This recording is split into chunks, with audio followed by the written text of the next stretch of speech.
Bien, buenas tardes, buenas noches ya. Agradecerle en primer lugar su asistencia a este acto, sobre todo teniendo en cuenta lo desapacible que está la noche, ¿no? Pero yo creo que les va a merecer la pena cuando escuchen tanto a Marifé como a Fanny en la presentación del libro de Marifé Santiago. Yo quiero agradecerles tanto a Fanny como a Marifé que vengan aquí a la UNED, que vengan a Úbeda a presentar este libro. Ya hemos contado con ellas en otras actividades que hemos hecho en torno a la figura de Miguel Hernández, y esta mañana se ha hecho otra actividad en torno a la figura de San Juan de la Cruz. Y bueno, y ayer tuvimos un acto muy emotivo. Yo me fui muy emocionada en Linares, porque allí se estuvo presentando un libro de Fanny Rubio. Estuvo también participando Marifé y contamos con Paco Ibáñez, que nos cantó algunas de las canciones más emblemáticas suyas, ¿no? Entonces, bueno, pues bienvenida a Úbeda y muchas gracias por vuestra presencia y aquí en Úbeda. Y quiero, como no, pues agradecer y reconocer el trabajo de Marcelino Sánchez, que es de sobra conocido aquí en Úbeda y que, bueno, llevamos pues 1 año, 2 años colaborando con muchas actividades, y yo quiero pues darle las gracias porque cuente con la UNED. Y en gran medida muchas de las actividades que estamos haciendo en torno a la figura de Miguel Hernández de manera colaborativa entre la Fundación Legado Literario Miguel Hernández y la UNED, pues es gracias a Marcelino, que es el que se le ocurren todas estas ideas tan maravillosas para llevar a cabo. Yo, bueno, por mi parte nada más. Yo creo que es más interesante escuchar tanto a Marifé como a Fanny, y bueno, darle la palabra a Marcelino, que también os va a dedicar la palabra. Gracias. Muchas gracias, María Luisa. Buenas tardes, queridas y queridos amigos y amigas. Esta mañana hemos visto muchas caras de quienes estáis aquí. Os vuelvo a reiterar la gratitud porque yo creo que esto ya es un enganche, ¿eh? Habéis provocado que efectivamente esos hilos estén conectando gente gracias a vuestra capacidad, a vuestro conocimiento y a vuestra manera de expresar y de decir las cosas, ¿no? Gracias, igual que María Luisa, os quiero agradecer personal e institucionalmente vuestra dedicación y vuestro amor con el que hacéis vuestro trabajo, se nota también, y con el que, en fin, nos prestáis atención a las propuestas que hacemos desde la Fundación. Y hoy, especialmente, bueno, ya se ha comentado que ayer se presentó un libro de Fanny, maravilloso, sobre la taranta minera, El canto de la roca, que os recomiendo, de verdad, os lo recomiendo. Es un libro que nos hace vibrar con muchas claves a quienes vivimos en este territorio y a quienes nos gusta el flamenco, y a quienes no, les va a hacer vibrar y les va a hacer que les guste el flamenco y les guste el entender qué hay detrás de, en este caso, el cante de la taranta, ¿no? Y además de la erudición, de cómo desde un punto de erudición Fanny es capaz de bajar hasta el suelo las cosas, en fin, más elevadas, ¿no?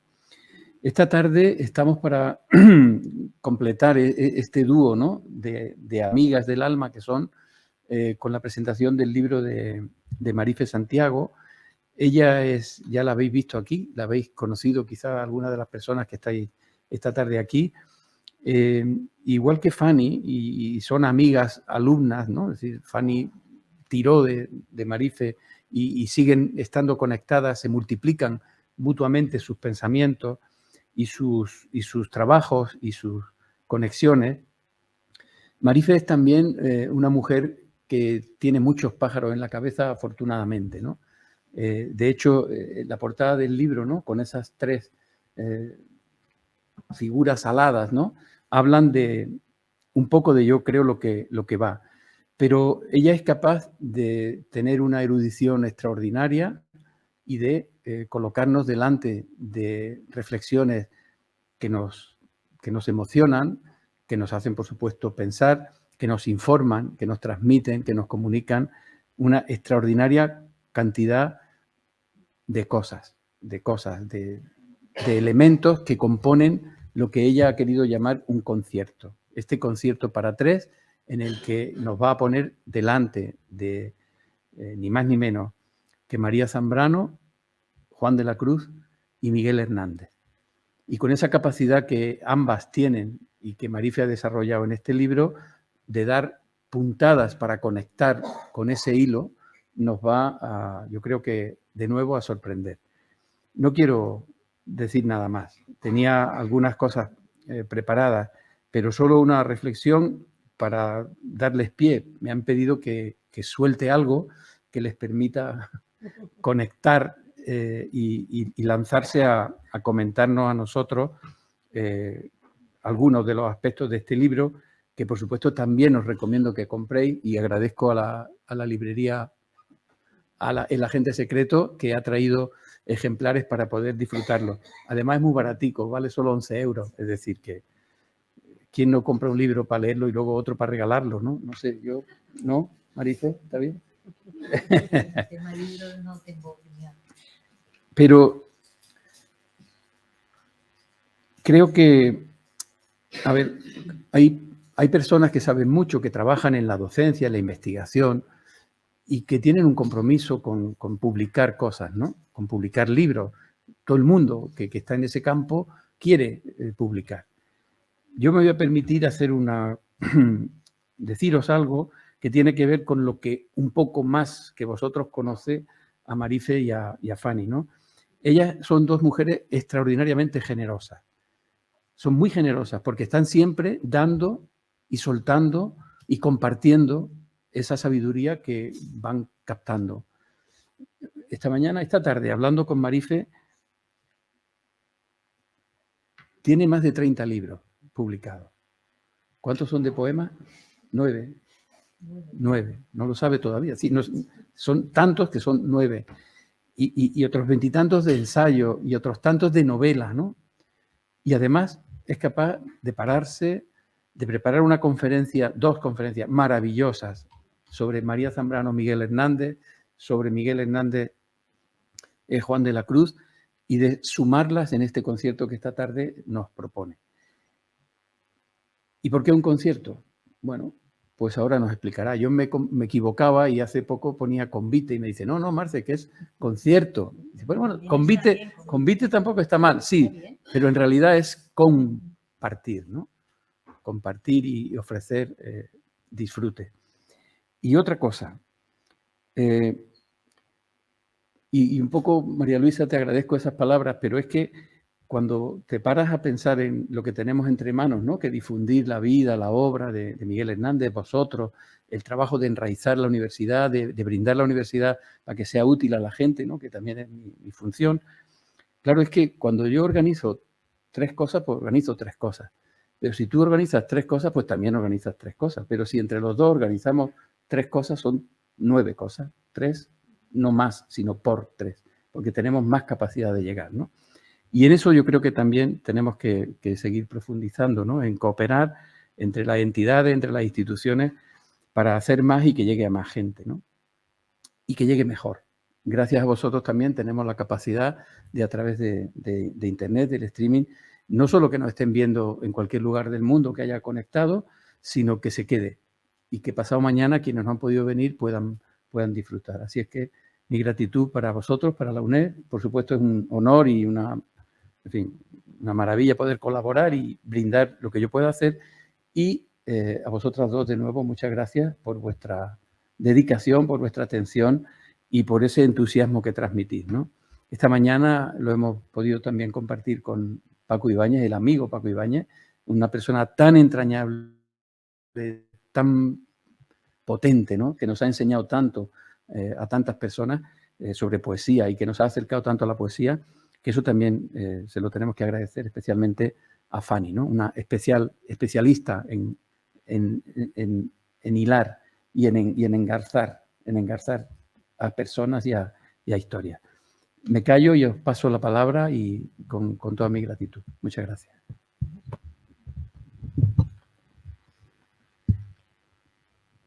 Pues les va a parecer extraño, pero me resulta difícil empezar.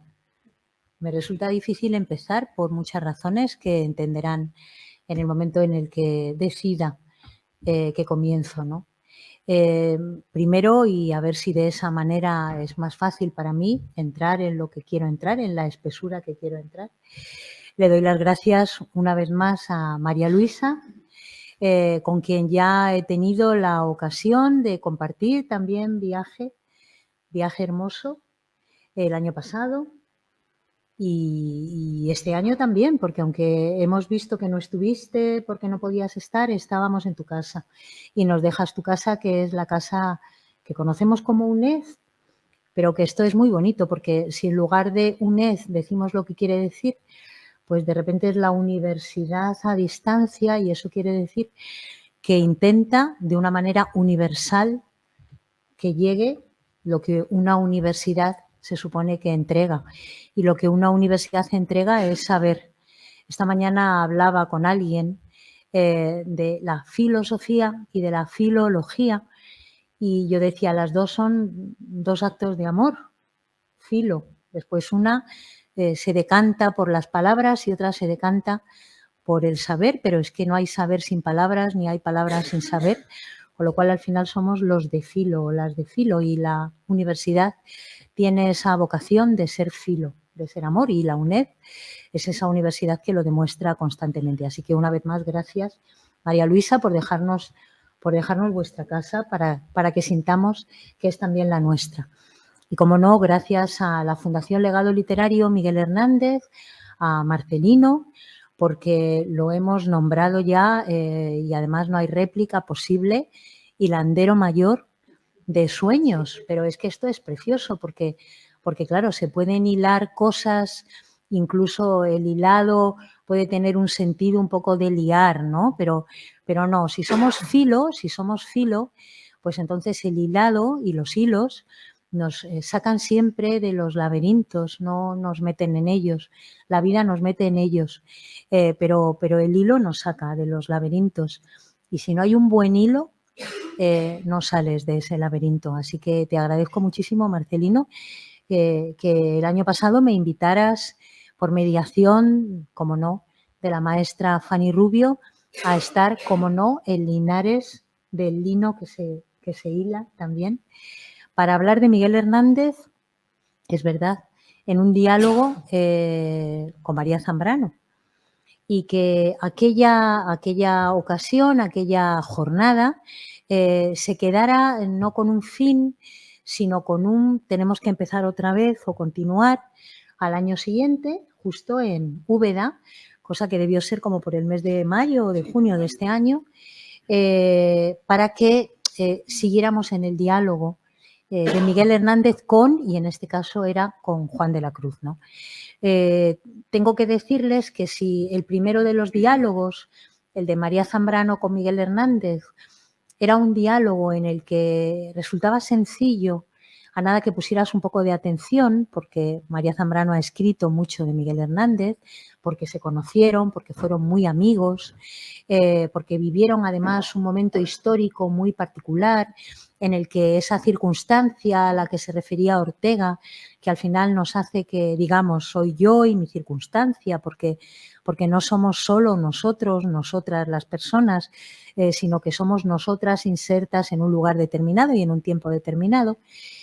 Fue un tiempo, y esto es, quizá he empezado ya, a lo mejor he empezado ya, creo que sí. Fue un tiempo el que tuvieron que vivir y el que tuvieron que atravesar, que era muy complicado. Y me dirán, todos los tiempos lo son y todos los espacios lo son, porque cada uno que tiene que vivir en él tiene que atravesar precisamente esa laguna que veíamos hoy replicada, ¿no?, en la Plaza Maravillosa. Es que hemos estado dando un paseo, porque yo le dije, bien, pero necesito una hora para pasear por Úbeda, y hemos estado una hora paseando. Y con niebla, en fin, se ha convertido todo también en una experiencia que tiene mucho que ver con este libro. Ellos dos, Miguel Hernández y María Zambrano, atravesaron una laguna Estigia, en la que en un lado estaba la vida y en el otro lado, en la otra orilla, estaba la muerte. Y era la muerte no de una vida general, sino la muerte además de unos ideales concretos, de una siembra pequeña que empezaba a florecer un poco, y que incluso aquellos que seguro que si se lo hubiéramos dicho se habrían enfadado con lo que voy a decir ahora, que sí habéis sido parte de los sembradores, pero de repente habéis pisoteado, ¿no?, lo que ya estaba en un momento determinado creciendo porque teníais prisa y se os olvida que la naturaleza tiene ritmos concretos que podemos ayudar, pero que no podemos suplir.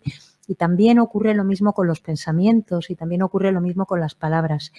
También son una semilla que tiene una forma y que cuando se esparcen, cuando se poliniza con ellas, tienen que encontrar ese territorio para crecer y que empiezan a crecer y empiezan a traer lo que arrastran, que es mucho más que la circunstancia. Ahí sí que la circunstancia de repente se universaliza, pero que si no dejamos que se asienten, que se aposenten, que crezcan, que las respiremos, que se conviertan en algo propio, se pueden convertir justo en lo contrario de lo que se pretendía. Es decir, puede ser también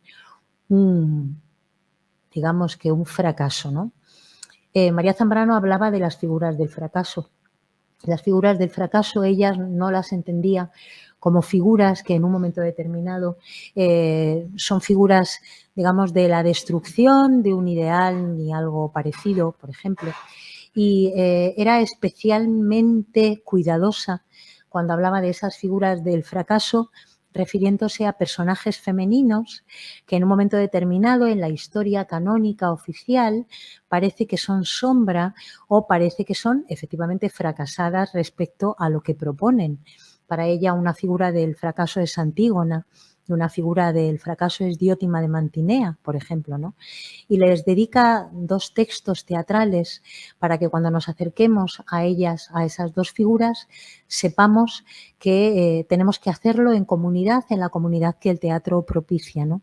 Y lo que esas figuras del fracaso, como ella las llama, nos entregan, es justo que el fracaso no es el propio. El fracaso no es de Antígona o de Diótima, el fracaso es de ese contexto circunstancial, vuelvo otra vez a la circunstancia, donde no es que no se hayan dado las condiciones para que su palabra, la de Antígona o la de Diótima de Mantinea, florezcan, sino que no se ha querido aprovechar lo que esas palabras traían. Con lo cual, realmente las figuras del fracaso a las que ella se refiere son figuras del fracaso de la circunstancia y el contexto social donde no hay escucha. Para mí era muy fácil que ponerme un poco como cuando vamos en el transporte público y alguien lee y no podemos evitar ponernos por encima para ver qué está leyendo. O cuando de repente estamos en un lugar público y alguien está hablando y se oye una palabra más alta que la otra y no podemos evitar mirar, pero ya no porque sea más alta la palabra, sino porque esa palabra tira de nuestra atención hacia otro lugar. Era muy fácil para mí ponerme a escuchar a los 2, a María Zambrano y a Miguel Hernández, porque en realidad no se trataba más que de ponerte en un rincón y oír sus conversaciones y sus paseos de amigos en una circunstancia determinada, de la que no sabemos el final, además, y no sabemos el final también de María y de Miguel. Esa era la primera parte que estuvimos viendo y que estuvimos escuchando, porque no era yo la que hablaba, sino que eran ellos en Linares. Y me acompañó, como no, la maestra Fanny Rubio, que también había sido, digamos que mi invitadora y quien había hecho de intermediadora una vez más para que aquello se produjera en Linares. Y terminamos las 2 leyendo un poema de Miguel Hernández. Un poema que Miguel Hernández le escribe a su amiga María Zambrano. La morada amarilla. Un poema complicado. Los filo de la palabra, los filólogos, cuando hablan de él, pues es un poema complejo, es un poema difícil, es un poema cargado de imágenes simbólicas. Es verdad que lo es, pero cuando de repente el amor tiene que ver con 2 amigos, Miguel Hernández y María Zambrano, y cuando además lo leemos en voz alta y además amamos no solo las palabras, sino los signos que las palabras necesitan cuando están escritas para poder comunicar lo que de una manera oral nos resulta más sencillo, porque hay un gesto, porque hay un tono que sube o que baja. Cuando tenemos el texto en un libro, como el poema de La morada amarilla, pues es más complicado. Pero las 2 decíamos, vamos a dejarnos que sean los gestos de las palabras escritas los que nos permitan entrar en esa casa, en esa morada, que puede ser una casa y puede ser también una morada que nos lleva al concepto de morada que la tradición evidentemente occidental nos ofrece.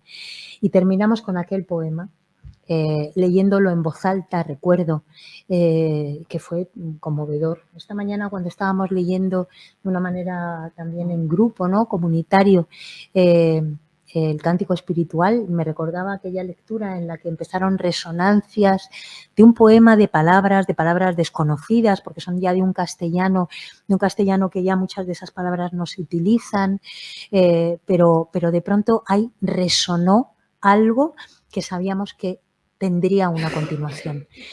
Y la segunda invitación, después de aquel resonar, de aquel concierto, primera parte, pues empieza a complicarse más porque Marcelino me dice, el año que viene me encantaría que pudieras venir a las jornadas o dentro del contexto de las jornadas sanjuanistas, a Úbeda, para un poco volver otra vez a este diálogo, a este ejercicio de escucha que es el que has hecho en Linares, pero en este caso que fuera Miguel Hernández, de nuevo, porque era a partir de la fundación, pero con San Juan, ¿no?, con Juan de la Cruz, ¿no? Claro, para mí el ejercicio de escucha no era igual, porque, insisto, yo me puedo poner en el momento, en esos pájaros que me llevan a lugares, para mí muy sencillos de llegar, y de imaginarme a los dos, ¿no?, a Miguel Hernández y a María Zambrano hablando, porque he leído tanto alrededor de esos paseos, de ellos. Bueno, pero claro, San Juan, Juan de la Cruz y Miguel Hernández, esto es otra historia diferente, ¿no? Y el ejercicio entonces fue de otro tipo de escucha. Y se lo cuento también, el tipo de escucha era escuchar a Miguel Hernández. Era escuchar a Miguel Hernández. Habla Miguel Hernández de Juan de la Cruz. Miguel Hernández tiene una formación, ahora hablaremos de esto, pues una formación muy ecléctica, ¿no?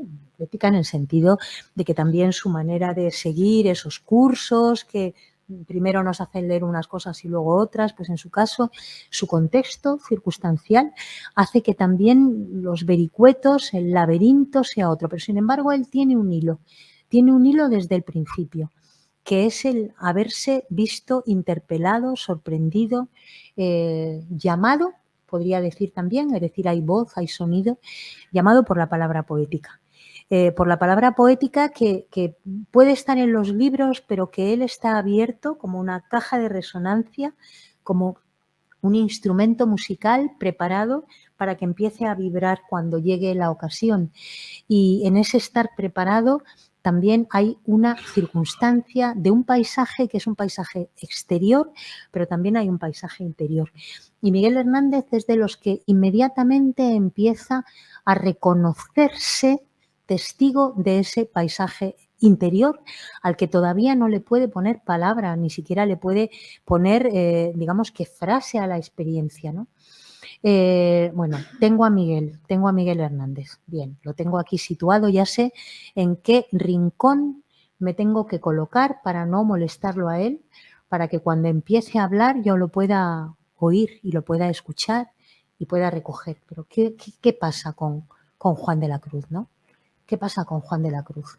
Bueno, pues Juan de la Cruz para mí es el poeta, que decía María Zambrano, pero yo llegué a él antes como santo que como poeta, ¿no? Juan de la Cruz es el santo poeta, es el que de pronto se arriesga a que el contexto y el canon al que decide dedicar su vida tras tiempo, probando también y tratando de responder a una llamada también interior como la de Miguel, pero en este caso de otra forma, otro sonido, aunque a lo mejor era simplemente otra tonalidad, pero estábamos haciendo algo muy parecido, de pronto decide embarcarse en un proyecto, en un barco, aceptando la palabra de otra grande que es Teresa.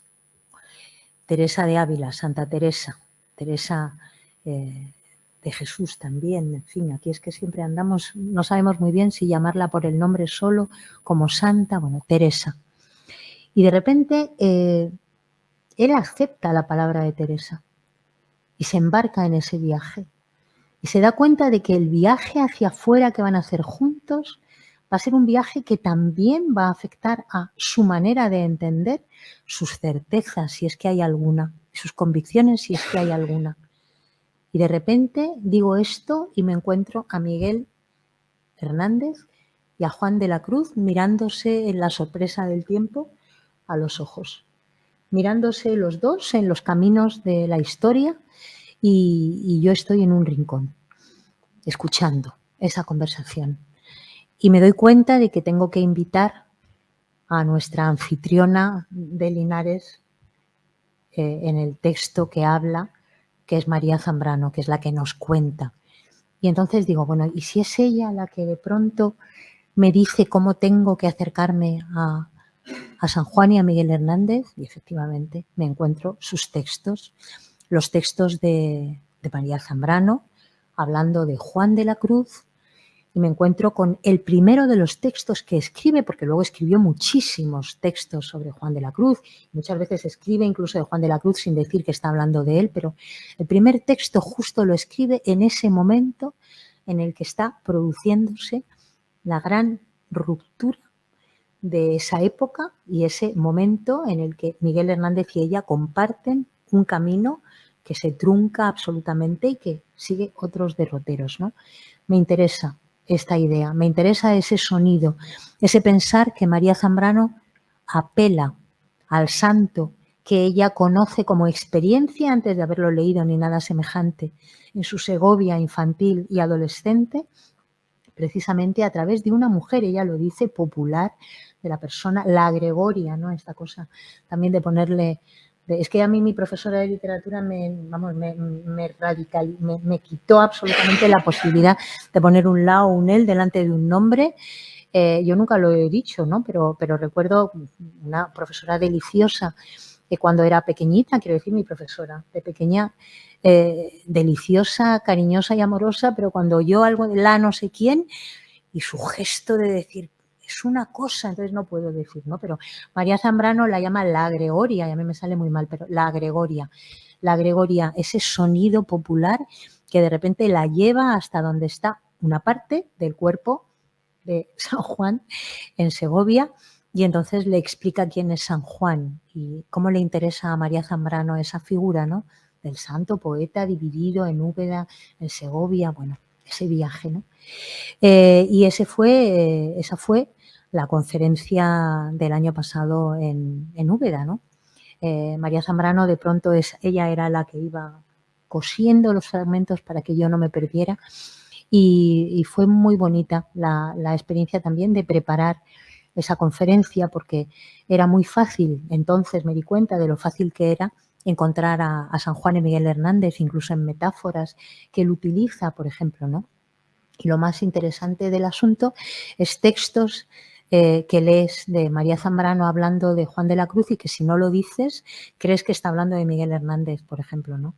Es decir, cómo ella misma, sin que hubiera ocurrido, ¿no? Ni que hubiera una intención, lo que ella cuenta a veces sobre la poesía de Juan de la Cruz, porque en el caso de Miguel Hernández entra en otros terrenos cuando habla de él, pero cuando habla de la poesía de Juan de la Cruz, si no dijéramos que está hablando de Juan de la Cruz, podríamos pensar que está hablando de Miguel Hernández, ¿no? Entonces, qué bonita esta experiencia también en la que entiendo que justamente estamos asistiendo a un concierto con distintos movimientos, con varios movimientos y con 3 instrumentos, ¿no?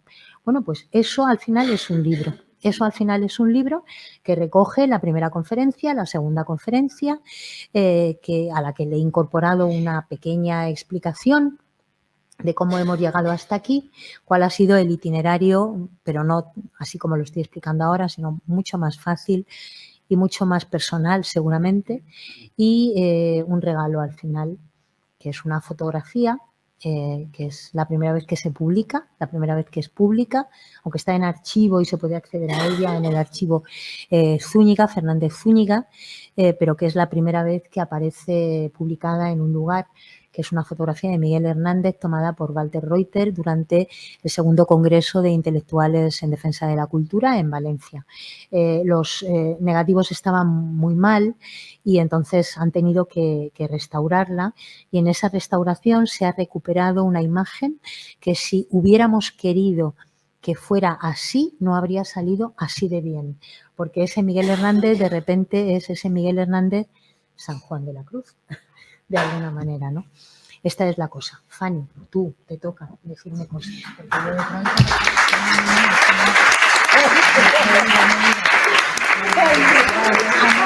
Empezamos la conversación. Hasta ahora yo les he contado esto y ahora ya toca la conversación que tenemos que hacer y que queremos hacer las dos, ¿no? Tú ya te has leído el libro. Ya está, el concierto ya está. El concierto está en las partituras, pero las partituras están y ahora hay que interpretarlo. Los conciertos, como los libros y como cualquier cuestión que requiere voz, primero se escriben en una partitura, el libro es la partitura, pero ahora tenemos que tocar esa partitura. Así que ahora pasamos al momento de tocar la partitura. Fanny. Bueno, la verdad es que hemos asistido a una sinfonía, la verdad, Marife. Más que no ha sido una intervención ni una presentación, es una sinfonía. Ella utiliza esa mecánica maravillosa de sugestión de masas y es una gran autora e intérprete de teatro, pero del gran teatro del mundo, el gran teatro de la poética, de la poesía, ¿no? Entonces me sumo a sus agradecimientos. No quiero perder más tiempo, pero a la UNED y a la Fundación Legado Miguel Hernández y agradecer que en este teléfono o soy o qué? En este me ha sonado reducto debe ser otra sala, al otro lado del tabique. No, alguien en un bolso. No pasa nada, es la parte musical, no pasa absolutamente nada. Sí, porque seguimos en el porque concierto. Seguimos en la música. Seguimos en el concierto. Claro. Y la verdad no pasa absolutamente nada. En Marife Santiago ha tocado algo verdaderamente importante, y es la relación de tres autores que combinan muy bien a través del tiempo, porque tienen una serie de pautas con las que se sitúan con relación a la palabra poética, los tres. Podemos llamarle, en el caso de María Zambrano, razón poética; en el caso de Miguel Hernández es ese poeta con tantas posibilidades como las tuvo y que de pronto se da cuenta de que la palabra poética para él es una forma de ser y de estar en el mundo, como autor de teatro, como poeta, como transmisor oral de la historia de España. Y en el caso de Juan de la Cruz, estamos ante la pelea, la lucha, la resistencia de un sujeto verdaderamente conmovedor, que él solo, con sus solas fuerzas mentales y con su manejo de la palabra poética, logra superar, como Miguel Hernández y como María Zambrano, todos los obstáculos que el tren de la historia le pone delante. Unas veces está encarnado por la política de los años 30, otras veces está encarnado por el peso brutal de la Inquisición sobre un ser frágil, un hombre súper sensible, que vive la religiosidad, la vive como un pensador radical, como un luchador por la libertad de expresión y como un soñador de los otros mundos, de esos mundos alejados, invisibles, y en los que él verdaderamente cree, como decía Zambrano de Juan de la Cruz, y se le podría aplicar incluso a Miguel Hernández a su manera.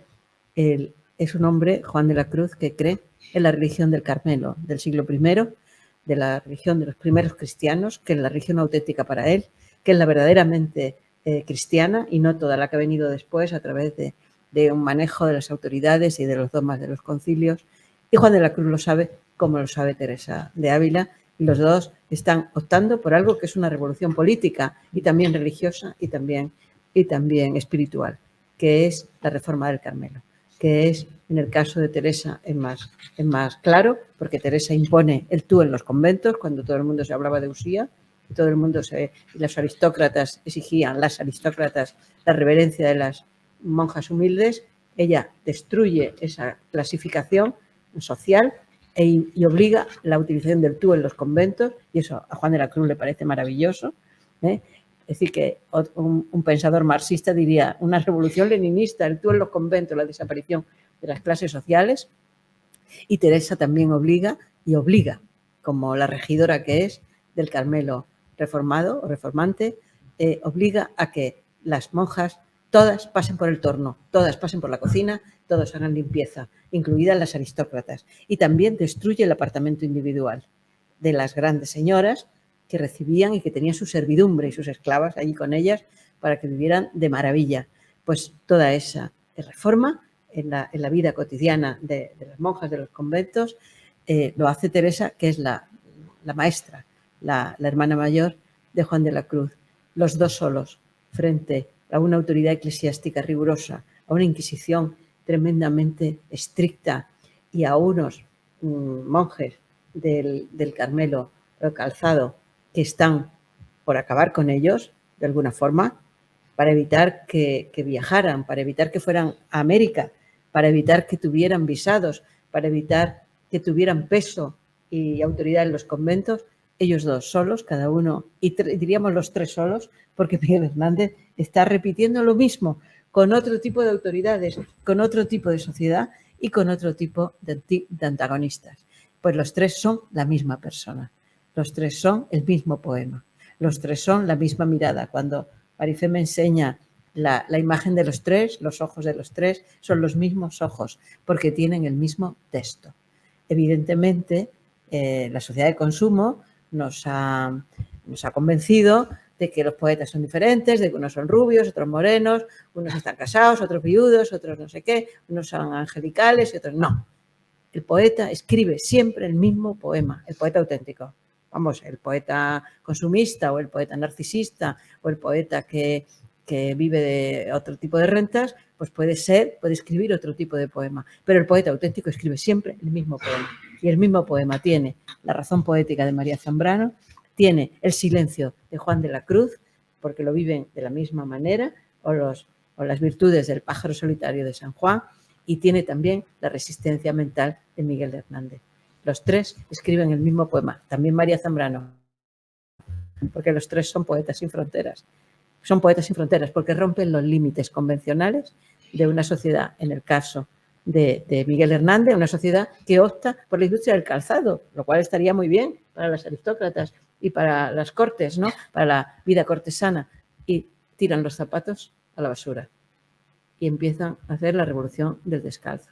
Y en el caso de Miguel Hernández, la negación, el no me presto, no me inclino, no cedo ante la presión de los que tienen alrededor. La presión es la misma, la que tiene Juan de la Cruz, la que se ejerce sobre Miguel Hernández y la que se ejerce sobre María Zambrano. La presión es la misma, la resistencia es la misma y la voz es la misma. Por tanto, Marifé, has hecho un concierto que parece de muchos instrumentos, pero es de uno solo. Sí, es cierto. Que es de uno solo. Yo creo que tú te has acercado porque los has hilado, los has unido. Claro que sí.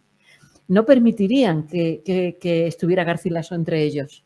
No permitiría que estuviera Rubén Darío entre ellos. No, porque Rubén Darío sería el poeta del sonajero. Ellos no quieren sonajeros, prefieren el silencio al sonajero. Pero sí, los tres serían compatibles, los tres estarían juntos, ¿no? Y estarían a lo mejor de la mano de un grandísimo poeta que es Juan Ramón Jiménez, que dice: todo lo que es fin para nosotros no es fin, pues que se vuelve contra nosotros. Los tres son razón poética en el caso de María Zambrano, el silencio en el caso de Juan de la Cruz, ¿no? Y la resistencia en las convicciones de Miguel Hernández, el sonido de la música verdadera en Miguel Hernández, la música callada que llevan los tres, la música callada que llevan los tres, ellos no tienen fin. No hay un fin material que podamos decir. La felicidad, ¿no? El Corte Inglés, con perdón, me refiero a la sociedad de consumo.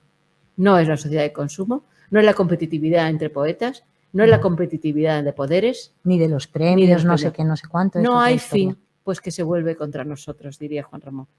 Contra ellos solo se vuelve la intolerancia, nada más, pero la vencen. Hay un texto de Miguel Hernández que está en una dedicatoria que le hace a Vicente Aleixandre, que es un poco, en fin, lo que tú estabas comentando. Le dice Miguel Hernández en la dedicatoria a un libro a Vicente Aleixandre, ¿no? Saben ustedes que tenían muy buena relación, tan buena relación que incluso Vicente Aleixandre siempre dice, caramba, si hubiera estado a lo mejor en mi casa, ¿no?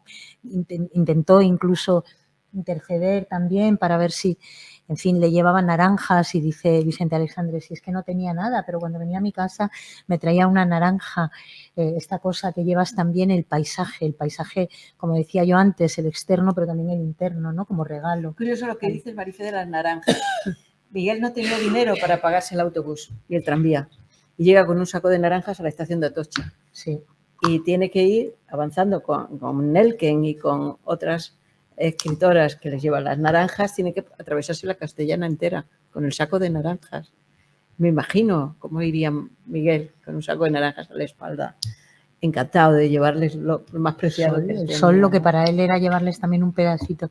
Pues en esa dedicatoria dice Miguel Hernández, los poetas somos viento del pueblo. Nacemos para pasar soplados a través de sus poros y conducir sus ojos y sus sentimientos hacia las cumbres más hermosas. Hoy, este hoy de pasión, de vida, de muerte, nos empuja de un imponente modo a ti y a mí, a varios, hacia el pueblo. El pueblo espera a los poetas con la oreja y el alma tendidas al pie de cada siglo. Es que, vamos a ver, ¿no? Cuando estaba diciendo una cosa, ¿no? También me imaginaba, una imagen que me ha venido, Teresa enseñándole a sus monjas un cierto orden, ¿no? Pero también a bailar y a cantar, ¿no? A bailar y a cantar. Ellos sabiendo, también bailan, todos ellos. Claro, y estoy imaginándome el momento que transmite en el texto que María Zambrano cuenta, cuando Miguel Hernández y ella están paseando a la orilla del río, ¿no? Y salen de la calle de donde vivía María Zambrano, ¿no? Calle Segovia, por esa zona, y van bajando Conde de Barajas. de la plaza, entonces bajan la calle de Segovia hasta llegar al río, y entonces, bueno, están ya, se oyen los bombardeos, se oyen los tiros, se oyen los disparos, se siente el sonido de la guerra, y entonces se ponen los dos a cantar, ¿no? Se ponen los dos a cantar sevillanas, y hay un periodista francés, creo recordar, está aquí escrito, creo que es francés, que les dice, pero están ustedes locos, o sea, estamos donde estamos y ustedes aquí cantando los dos sevillanas y no sé qué. Y entonces María Zambrano dice, no, estamos cantando precisamente porque amamos la vida, ¿no? Entonces amamos la vida y estamos por eso cantando. Y termina diciendo María Zambrano, nosotros no estábamos locos ni nos volvimos locos, él sí se volvió loco, ¿no? Me gusta esa idea, ¿no? También de que hay una, ¿cómo les diría yo? Un acercamiento espontáneo a lo que nos hace más humanos, que es la alegría, que es la satisfacción por las cosas que en un momento determinado somos capaces de alcanzar, quizá, ¿no? Y también que esa alegría es un antídoto absoluto contra la maldad, para mí es un antídoto contra la maldad. La maldad es inevitable o no lo sé, pero está, por lo menos es sustancial y la acepto como tal. Pero la alegría es el decir, eso sí que es la resistencia, ¿no? El decir, no, perdona, no vas a entrar en mí. Esta cosa, ¿no? Del medio fraile, como lo llamaba Teresa de Ávila a Juan de la Cruz, ¿no? El medio fraile porque era pequeño y no sé qué. No, pero no vas a entrar en mí, yo voy a seguir aquí, ¿no? Voy a seguir aquí. Y voy a seguir además alegre, y eso no quiere decir riéndome a carcajadas de chiste, no estamos hablando del Club de la Comedia, estamos hablando de otra cosa distinta, estamos hablando del esperar, aquello que de repente hizo quizá que por primera vez algo que no era nada se convirtiera en arte, quizá, ¿no? Aquello que no era necesario se convirtiera en indispensable, y que hace que en medio de la pobreza extrema de tantos lugares de la tierra, de pronto a la puerta de una casa haya una flor, ¿no? por ejemplo, y que no hay una maceta, pero de pronto hay una botella de agua que se ha recortado y hay flores delante de ellas y de pronto dices, ¿para qué? Pues es que no hay un para qué, hay una especie de absoluta resistencia ante lo que es inevitable y suponiendo además y convencida de que esa resistencia es la que verdaderamente transforma esa circunstancia, ¿no?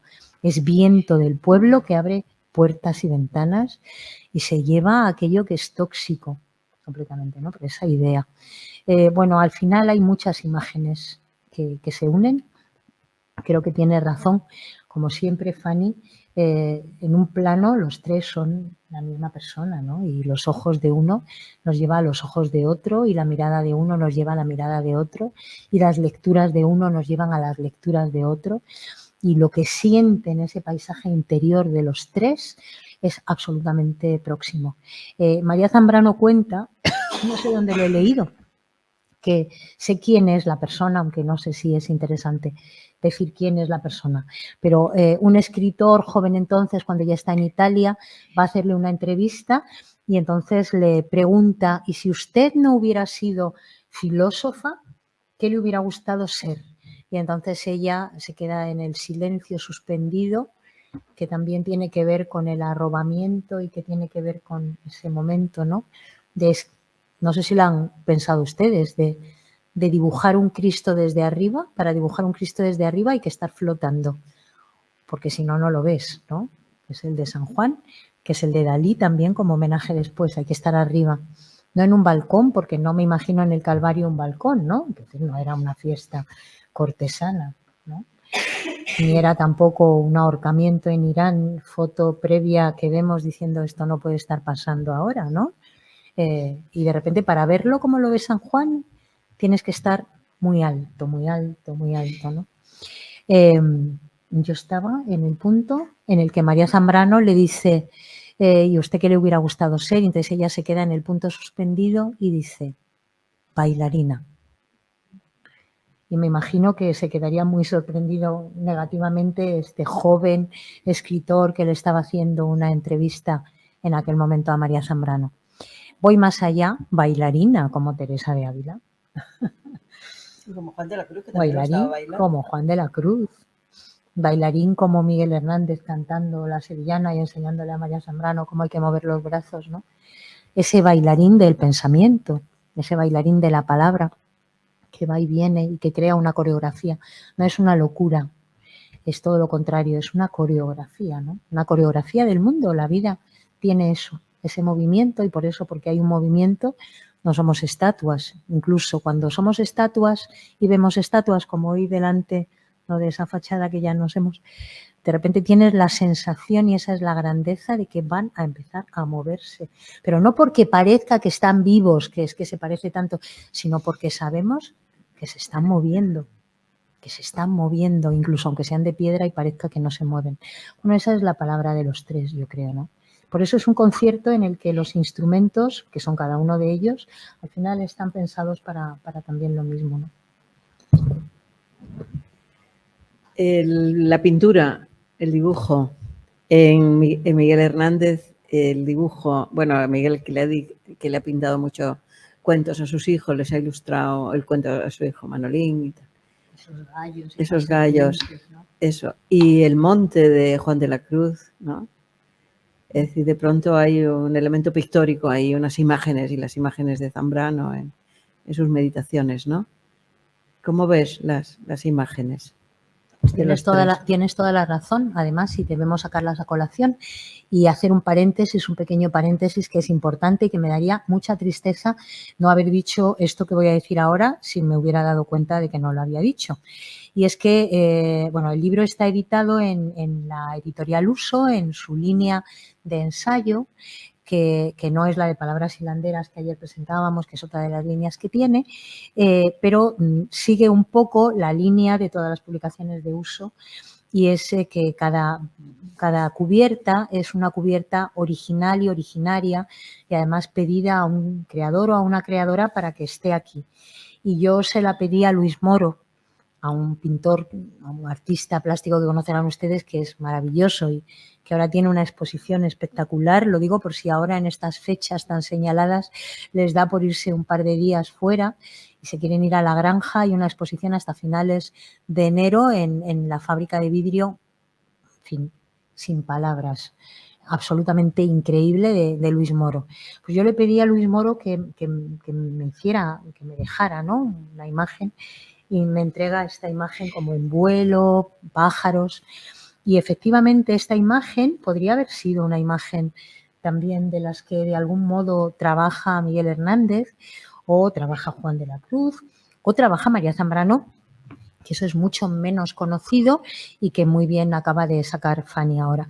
Ha traído esa idea, ¿no? María Zambrano muchas veces, y se está publicando en sus obras completas, y creo recordar que es en el volumen 6, creo recordar, que es donde está su poesía y que es donde están algunos de esos textos inclasificables, afortunadamente inclasificables, pero bueno, que tienen que ver también con mundos de alrededor, con sus delirios, como ella los llamará, ella los llama delirios, y ella explica además que es un delirio no es una alucinación ni es una patología, sino que es un pensamiento que echa a volar o que echa a bailar, y que como echa a volar o a bailar, o a lo mejor es lo mismo, también el vuelo tiene tanto de coreográfico, pues de pronto se convierte en otra cosa distinta, ¿no? Y cuando ella está escribiendo eso que llamará delirios, que los escribe durante toda su vida, que aunque en el volumen, creo que es el 6, están unidos todos esos delirios junto a los poemas, podemos empezar a ver delirios o a leer delirios de Zambrano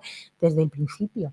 Es decir, que no es algo que en una época o que esté en un proyecto al que voy a llamar delirios. Incluso la novela que ella escribe no es la única novela que ha escrito, hay una novela que no ha aparecido y que yo creo que aparecerá cuando tenga que aparecer, otra novela que ella habla de ella en una carta que le escribe a un amigo suyo, pero que no ha aparecido el texto. La única novela de Zambrano que tenemos se llama Delirio y Destino. O sea, titula también Delirio. Cuando ella está escribiendo esos delirios que tienen que ver con el ejercicio coreográfico del pensamiento, o sea, eso que cuando nos ponemos a pensar, hace dibujos, ¿no? Seguro que muchas de las personas que están aquí comparten esta costumbre, afición, hábito o necesidad de que estás pensando y estás haciendo como dibujos, estás como la mano te está llevando como en una coreografía también a un lugar, ¿no? Los dibujos, que esto es interesante, tanto de Zambrano como de Miguel Hernández, como incluso el de esta portada de esta cubierta de Luis Moro, tienen un algo de eso, ¿no? Miguel Hernández dibuja, es que Miguel Hernández es un personaje muy particular, ¿no? Porque es muy de su época. Es muy de su época, o sea, siendo atemporal es muy de su época. No solo porque estuviera próximo, que tuviera esa valentía de irse de Orihuela, esa imagen es preciosa, ¿no? Con el saco de naranjas hasta llegar a donde tuviera que llegar, porque quiere estar en eso que Proust llamaría, pero ahora lo vamos a mejorar mucho más, no, a Proust no se le puede mejorar, pero lo que voy a decir sí se va a mejorar, el gran mundo. En este caso el gran mundo de Miguel Hernández es la literatura, es el arte, es ese momento de eclosión, ¿no?, de la cultura que se está viviendo y que él entiende e identifica con Madrid. Entonces va a Madrid para vivir ese gran mundo, ¿no?, ese gran mundo cultural. El primer viaje es un fracaso, o él no encuentra rápidamente lo que quiere, pero no desiste de encontrarse con el gran mundo, con lo que él entiende con el gran mundo, ¿no? Y es muy bonito porque, claro, dibujan todos ellos dibujan, y el que no dibuja, digo del grupo que se ha podido llamar Generación de la República o Edad de Plata, como queramos, ¿no? Del 27 es que me gusta menos porque es demasiado limitado en muchas cosas para lo que quiero contar, ¿no? Pero ese grupo dibujan, incluso se animan entre ellos a dibujar. Se animan entre ellos a escribir cuando eres dibujante, se animan entre ellos a cantar, a que la música esté próxima cuando de repente no eres del ámbito musical, es decir, forman todo un tejido de distintas manifestaciones aparentemente separadas de lo que el arte es, pero que ellos crean comunidad también así, ¿no? crean comunidad y Miguel Hernández dibuja. Y Miguel Hernández dibuja y los dibujos de Miguel Hernández, en fin, no es el momento ahora, pero sí que me lo sugirió la conferencia, como seguir pensando por ese territorio, ¿no? Los dibujos de Miguel Hernández son dibujos para pensar en ellos. No solo son ilustraciones, como le pasa a Lorca, no solo son ilustraciones, son para pensar en ellos, porque la iconografía que él usa es una iconografía que hay que tener muy en cuenta. Ilustran los cuentos que escribe a su hijo, pero al tiempo elige unas imágenes simbólicas que están cargadas de significado, que no dejan de ser una ilustración y se convierten en otra cosa distinta. Y en el caso de María Zambrano, que podríamos pensar que es el ejercicio de estoy pensando, vamos a ver si de repente el ser se manifiesta en la nada, esto quiere decir, y al final cuando acabas tienes ahí un lazo hecho, es que no es así. Es que de pronto ella dibuja, o sea, dibuja, el pensamiento es un dibujo. Incluso ella en algunas de las reflexiones a modo de diarios, que no lo son, pero que podrían ser un diario, no lo son en el sentido metódico de un diario, pero podrían ser un diario o una reflexión, ella dice, es que esto solo lo podría expresar con un poema, o esto solo lo podría expresar con un dibujo. Es decir, encuentran que hay terrenos expresivos de esa filo que hemos dicho antes, en el que la palabra, en fin, palabra sin más, se queda incluso, no sé si corta, a lo mejor no es corta la palabra, porque es que no encuentro la palabra. Y como no la encuentro, la imagen de pronto me lleva hasta allá, ¿no? Que es un poco lo de Juan de la Cruz. O sea, Juan de la Cruz, su monte, esto es el plano del tesoro, ¿eh? O sea, esto es el plano del tesoro, quiero decir, no es... Y entonces es el plano del tesoro, o sea, si lo coges y lo sigues, encuentras el tesoro. Y si tienes al lado sus explicaciones, sabes dónde está el tesoro. Sabes dónde está, o sea, sabes exactamente como si fueras un buscador de tesoros dónde está el tesoro. Y si tienes al lado del dibujo, pues por ejemplo, textos del final de los Vedas, o sea, del Vedanta, ¿no? Y dices, bueno, pues vamos a hacer aquí un ejercicio, en fin, intercultural, ¿no? Qué tontería de palabra. Vamos a hacer un ejercicio intercultural. Digo porque no hay interculturalidad, hay la cultura y ya está, y hablamos todos lo mismo y el mismo idioma, distintas lenguas, pero idiomas muy próximos, ¿no?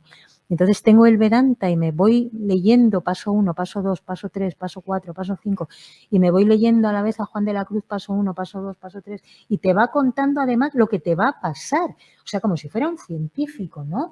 Lo que te va a pasar, ¿no? Y si tú te dejas llevar, no, es que entonces notarás que, y entonces te darás cuenta que si sigues ese plano, estás viendo el dibujo. Estás viendo el dibujo, ¿no? Bonita esa pregunta que hacías porque Miguel Hernández, yo no sé si hay mucho trabajo hecho, lo desconozco y hablo desde el pleno desconocimiento. Seguro, Fanny, que tú lo sabes más y seguro también, Marcelino, que tú lo puedes saber más, ¿no?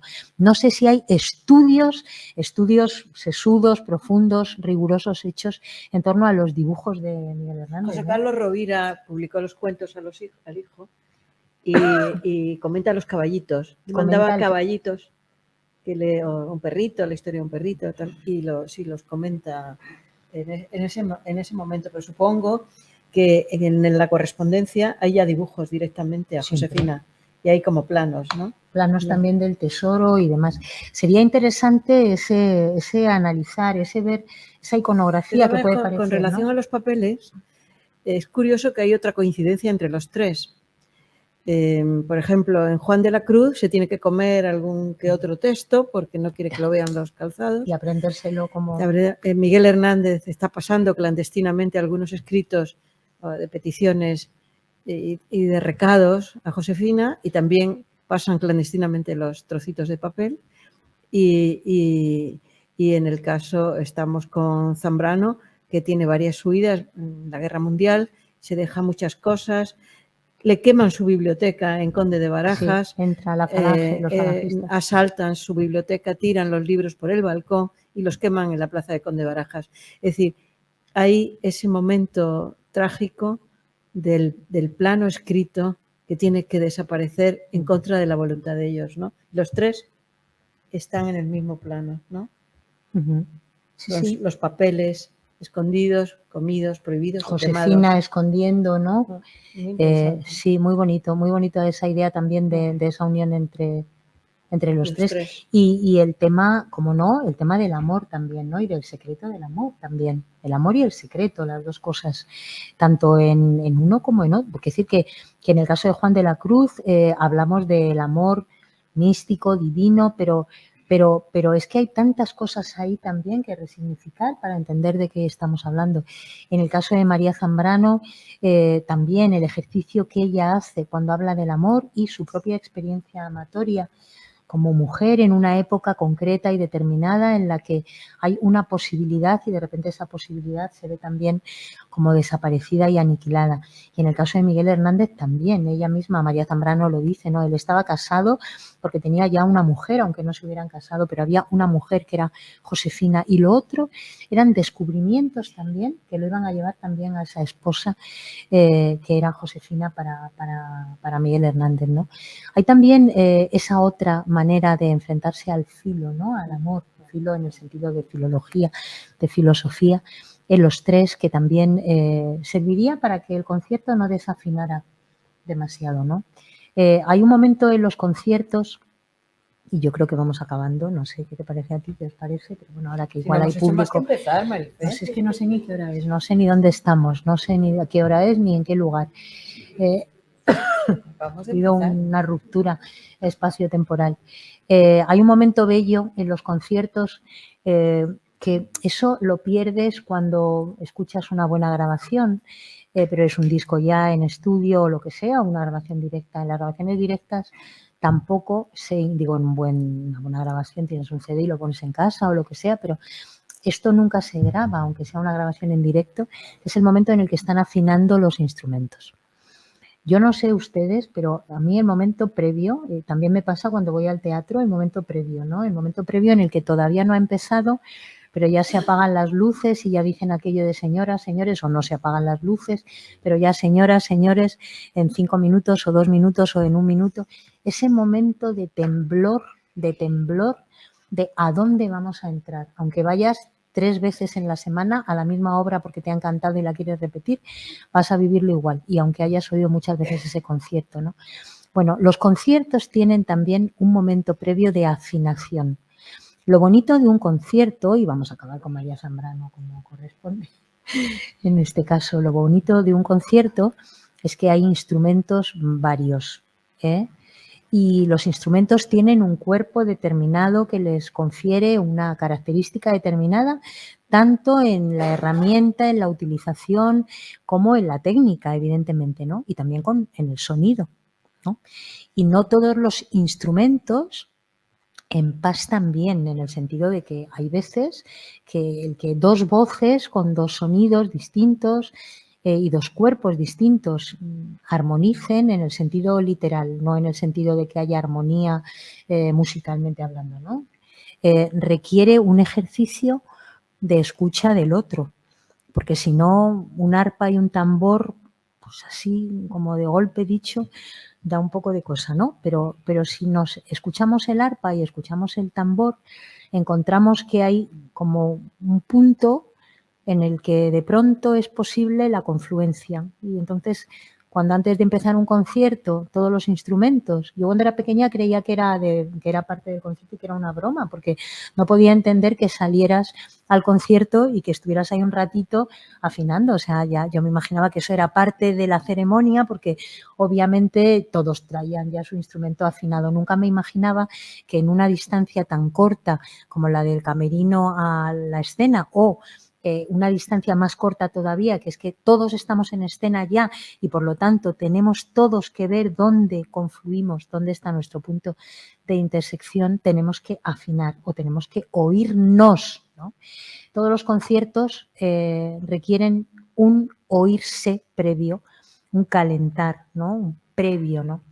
María Zambrano decía que el orden democrático es mucho más parecido al orden musical que al orden arquitectónico. Porque el orden arquitectónico, una vez que está hecho, está ya hecho, ¿no? Y aunque vaya adaptándose al tiempo, ya está hecho, pero el orden musical requiere que cada vez que empiece el concierto de la vida, esto ya lo pongo yo, pero es lo que ella quiere decir en este caso, tengamos que afinar, ¿no? En un concierto hay un orden que es un orden disciplinadísimo, porque si no sonará muy mal el arpa con el tambor, pero si hay disciplina, si hay escucha, nos encontraremos democráticamente que aunque todos somos, como tiene que ser, diferentes, hay un punto en el que confluimos. Y ese punto de confluencia en la poesía de Miguel Hernández y de Juan de la Cruz y en la palabra de María Zambrano es muy fácil de encontrar. Con lo cual espero que, en fin, estos dos movimientos de ensayo, uno en Linares y otro en Úbeda, bueno, pues ya tengan una partitura suficientemente armada como para que podamos tocar todo lo que ellos tres nos cuentan, que al final yo no he sido más que una copista, también me gusta mucho, pero una copista. La foto la van a ver después en el libro mejor, pero y desde aquí no sé si se verá mucho, pero la foto es sobrecogedora, es sobrecogedora. Y es, como les digo, es una ofrenda que le hacemos en el libro a Miguel Hernández en el 80 aniversario de su fallecimiento. Está en el congreso, en el segundo congreso de intelectuales en defensa de la cultura. Esta es la sede valenciana. Hay otra foto hermosa también, pero bueno, en la que están María Zambrano, Miguel Hernández y creo que Manuel Altolaguirre, me parece que es el que está ahí. Se ve a Machado detrás. Se ve a Machado detrás como, pues esto, el maestro que deja la voz, ¿no? También lo podemos ver así en planos. Pero esta fotografía, como les digo, ha sido el propio azar, el propio tiempo. Era un negativo que estaba muy destruido y cuando estaban recuperando los negativos de la fundación del legado, ¿no? de Reuter, bueno, se encuentran dentro del legado de Zúñiga, se encuentran el legado de Reuter y encuentran esta foto que es Miguel Hernández, ¿no? Bueno, pues eso, que es un placer saber que, como decía antes Fanny, no hay un fin, ¿no? Continúa y continúa y continúa. Y muchísimas gracias, Fanny Rubio. Como Gracias siempre, a ti, ha sido estupendo. Gracias a todos. Gracias. Tenemos que terminar con el poema, ¿no? Tenemos que terminar con el poema.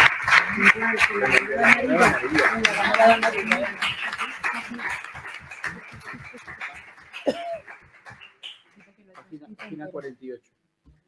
Pues vamos allá. Hacemos como esta mañana, leemos cada uno una estrofa. Dos, ¿no? ¿O dos? Sí, porque hemos leído esta mañana dos. Venga, pues dos estrofas. Empieza tú. Bueno, ellos, como Marifé cuenta, se da cada uno un texto. A María tardó muchos años en publicar el suyo, que era la presencia de Miguel Hernández. Pero Miguel fue muy rápido y le entregó el poema mucho antes. Y es la morada amarilla. Ponlo cerca. Apunta a Dios la espiga en el sembrado. Florece Dios, la vid, la flor del vino.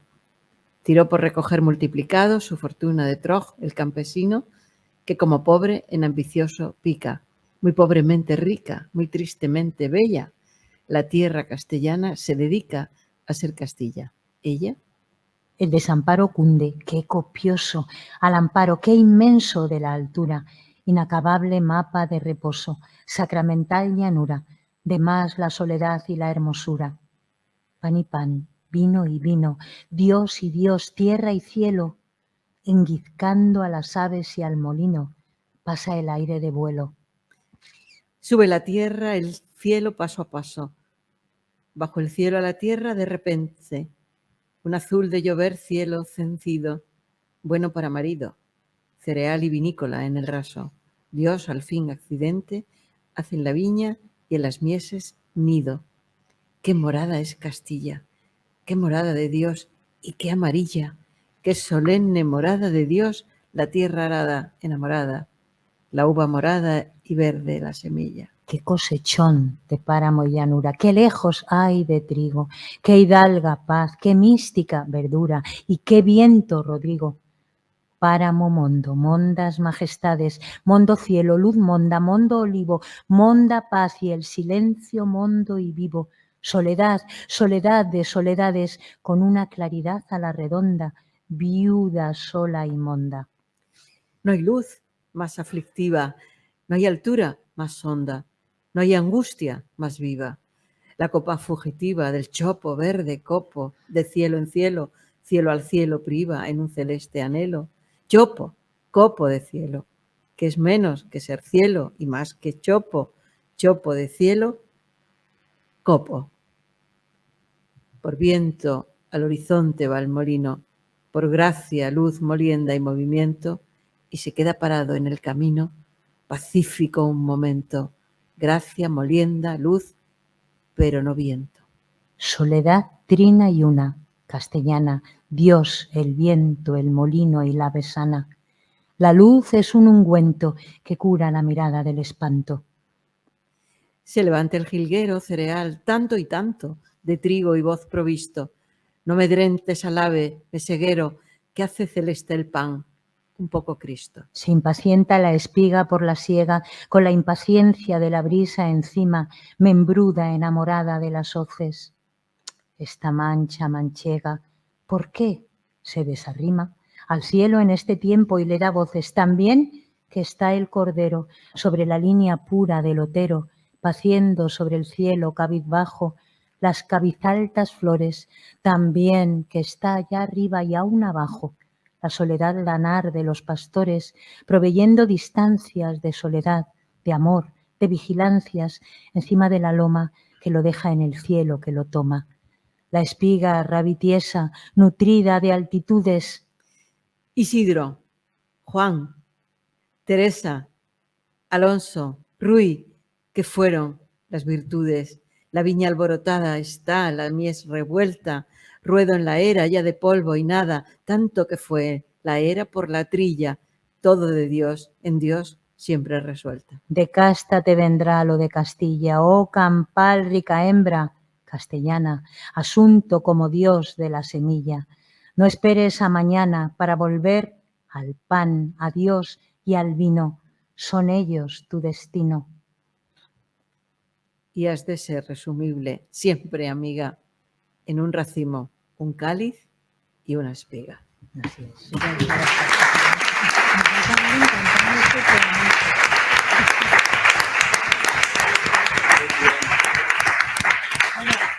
Aquí en el poema están citados los tres. Juan, Teresa, Claro, Juan, están- Teresa.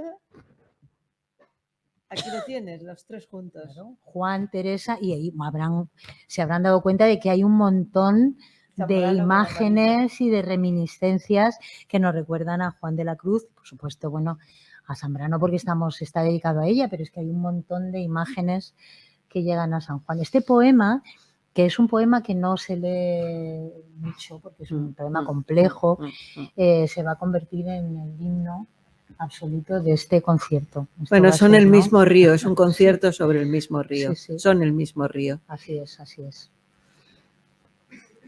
Bueno, Pues yo no nada, sé si a lo mejor hay alguna algún coloquio, cuestión, para el coloquio, pregunta, alguna algo. pregunta, alguna cosa.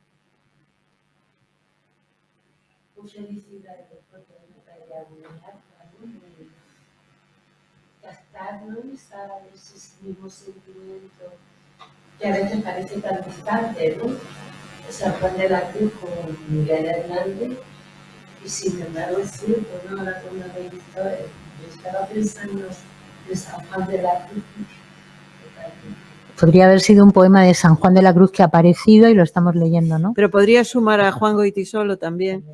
Podría sumar más gente. No todos los que escriben entrarían en ese río. No. Gracias a ustedes. Bueno, pues hasta la próxima.